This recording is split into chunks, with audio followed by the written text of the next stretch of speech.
Hello, ഇന്ന് നമ്മൾ പോകുന്നത് ജപ്പാനിലെ വൺ ഓഫ് ദ ഒത്തൻറ്റിക് ഒപ്പം തന്നെ ജപ്പാൻകാരുടെ ഒരു കംഫർട്ട് ഫുഡ് എന്ന് അറിയപ്പെടുന്ന ഹോട്ട് പോട്ട് ട്രൈ ചെയ്യാനാണ് കേട്ടോ.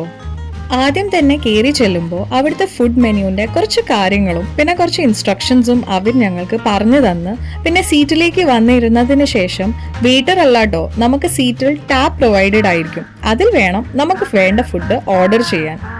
അങ്ങനെ നമുക്ക് വേണ്ട മീറ്റ്, ഡ്രിങ്ക്സ്, ജ്യൂസ് പിന്നെ ഇതെല്ലാം എങ്ങനെ കസ്റ്റമൈസ് ചെയ്ത് വേണം, അങ്ങനെ നമ്മുടെ റിക്വയർമെൻറ്റ്സ് എല്ലാം ഈ ടാബിൽ സെലക്ട് ചെയ്ത് ഓർഡർ ചെയ്യാം.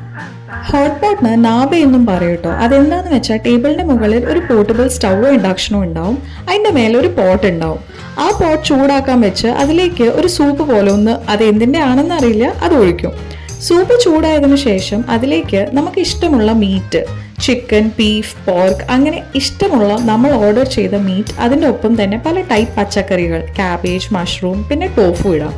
ടോഫു സോയാബീനിൽ നിന്ന് ഉണ്ടാക്കുന്ന ഒരു സോഫ്റ്റ് വൈറ്റ് ഫുഡ് ഐറ്റം ആണ് കേട്ടോ. അത് കാണാൻ പനീർ പോലെയൊക്കെ തോന്നും, പക്ഷെ ടേസ്റ്റ് വൈസ് പനീറിനേക്കാൾ കുറച്ച് ഡിഫറെൻ്റ് ആണ്. ടോഫു പല ഏഷ്യൻ ക്വിസീൻസിലെ ഒരു പോപ്പുലർ ഐറ്റം ആണ്. പിന്നെ ഇതിൻ്റെ ഒക്കെ ഒപ്പം നൂഡിൽസും കൂടി ആഡ് ചെയ്ത് നമ്മൾ കുക്ക് ചെയ്യാൻ വെക്കണം. സൈഡിൽ അവിടെ സോഫ്റ്റ് ഡ്രിങ്ക്സ് അവൈലബിൾ ആണ്, നമുക്ക് ഇഷ്ടമുള്ളത് പോയി എടുക്കാം. ഇത്രയേ ഉള്ളൂ. ഇത് കുക്കായി തുടങ്ങിയാൽ നമുക്ക് ബൗളിലേക്ക് എടുത്ത് വേണ്ട സോസ് ആഡ് ചെയ്ത് ചൂടോടെ ചോപ്സ്റ്റിക്സ് കൊണ്ട് എടുത്ത് കഴിക്കാം. ഹോട്ട് പോട്ട് കൂടുതലും നല്ല തണുപ്പത്ത് ഫാമിലി ഡിന്നർ അല്ലെങ്കിൽ ചുമ്മാ നൈറ്റ് റിലാക്സിങ് ആക്കി എൻജോയ് ചെയ്ത് കഴിക്കാനാണ് കേട്ടോ ഇവിടെ ആൾക്കാർ കൂടുതലും ഇഷ്ടപ്പെടാറ്. നമ്മൾ ഓർഡർ ചെയ്യുന്നതിനനുസരിച്ച് ഈ റോ മീറ്റ് നേരത്തെ കണ്ട പോലെ റോബോട്ടാണ് കൊണ്ടുവരിക. അതിൽ നിന്നെടുത്ത് കുക്ക് ചെയ്യാൻ വെക്കാം. അതിൻ്റെ ഒപ്പം തന്നെ ഡെസേർട്സിലും ഒരുപാട് ഓപ്ഷൻസ് ഉണ്ട് കേട്ടോ. ഞാൻ വാഫിളും ഐസ്ക്രീമുമാണ് എടുത്തത്. അതല്ലാതെ നമുക്ക് തന്നെ ഇഷ്ടമുള്ള പോലെ കസ്റ്റമൈസ് ചെയ്ത് എടുക്കാൻ വേറെ കുറേ ഐറ്റംസ് ഉണ്ടായിരുന്നു. വാഫിൾ ഉണ്ടാക്കാനുള്ള ബാറ്ററാണ് ഇവിടെ വെച്ചിട്ടുള്ളത്. അത് വെച്ച് നമുക്കിനി വാഫിൾ ഉണ്ടാക്കാം.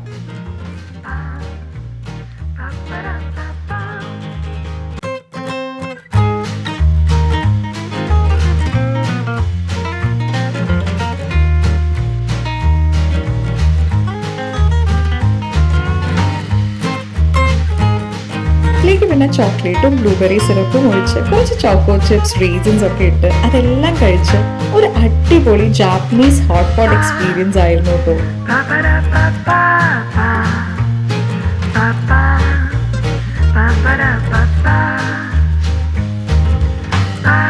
അപ്പോൾ ഇത്രയേ ഉള്ളൂ. വീഡിയോ ഇഷ്ടപ്പെട്ടുവെങ്കിൽ ലൈക്ക്, കമന്റ് ആൻഡ് ഷെയർ ചെയ്യാൻ, സബ്സ്ക്രൈബ് ചെയ്യാത്തവർ കൂടുതൽ വീഡിയോസ് കാണാൻ സബ്സ്ക്രൈബ് ചെയ്യാം. Thanks for watching. Stay in touch.